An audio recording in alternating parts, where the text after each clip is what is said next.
Во 2001 година за време на владењето на Љупчо Ѓоргиевски за 350 милиони евра, Маđар Телеком го купува Македонски Телеком.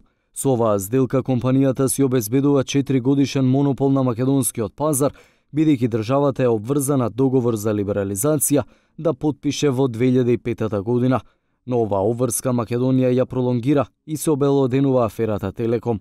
Во неа се открива дека унгарците во тоа време подкупувале политичари од власти и опозицијата во Македонија за да се одложи либерализацијата договорена со Европската Унија и да проложи монополот кој одеше на штета на македонските граѓани. Ова беше една од првите сделки која се склучи меѓу Македонија и Унгарија, а во тоа време министер за финансии во Македонија беше Никола Груевски, а премиер во Унгарија Виктор Орбан. Оттаму па навака во владењето на двајцата ќе бидат склучени многу договори и бизниси меѓу Македонија и Унгарија, но и многу афери.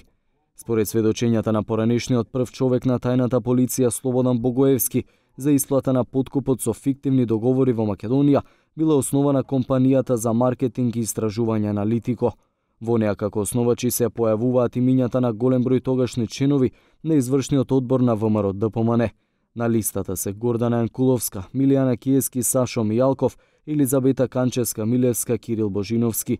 Сите тие подоцна ќе станат едни од најистакнатите играчи во ВМРО ДПМН, но и владеачката политичка гарнитура која ќе владее со Македонија повеќе од 10 години. Аферата пари во Шише беше вториот поголем скандал кој ги поврзуваше двете земји. Во 2011 возачот на Срџан Керим, тогашниот директор на МПМ, беше фатен со 750.000 евра во Шише во службено возило со кое требало да стаса до Австрија. Шишето било откриено на унгарска граница, но царинските службеници го пуштиле возачот заедно со парите.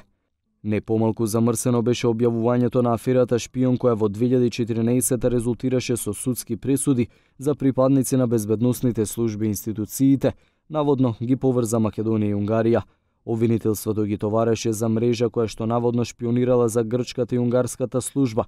Ване Цветанов, еден од обвинетите, тврдеше дека процесот е политички монтиран, а дека негова единствена комуникација со Унгарија била службена единствено за случајот пари во Шише. Во 2013 година унгарскиот премиер доби орден, и тоа највисок 8 септември, за афирмација и јакнење на меѓународниот углед и положба на Македонија.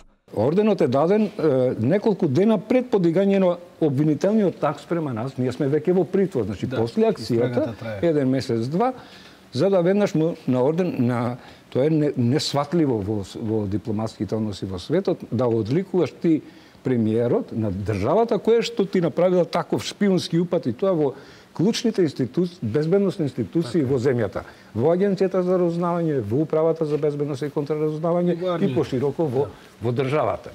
Груевски и Орбан ги поврзува уште еден човек, Џорџ Сорос, најголемиот непријател на Груевски кога извршуваше премиерската функција, но исто така и најголем непријател на Виктор Орбан, барем тие така гледаа на него како на најголем државен непријател. Кон крајот на владењето на Никола Груевски во Македонија почна и така наречен процес на десоросоизација, предводен од голем број новинари, но истиот според многумина беше лов на вештерки и неуспешен концепт. Како се трошат нивните пари, како се политизира, партизира невладиниот сектор во Македонија со овие средства, како се губи плурализмот во овој невладин сектор, како се инсистира тој невладин сектор да стане фактор на носење одлуки во Македонија, иако партијата што ја поддржуваат СДСМ традиционално губи избори, а сепак бараат на крај одлуките да ги носат преку, задолжително во согласно со невладиниот сектор кој што само продолжена рака на СДСМ. Последна во низата афери е влегувањето на унгарскиот капитал кој според медиумите се поврзува со Орбан, а завршува во Македонија. Со него е поврзана една македонска телевизија со национална концесија, но и медиумска компанија, под чија капа се неколку онлайн медиуми кои во минатото беа под контрола на ВМРО ДПМН.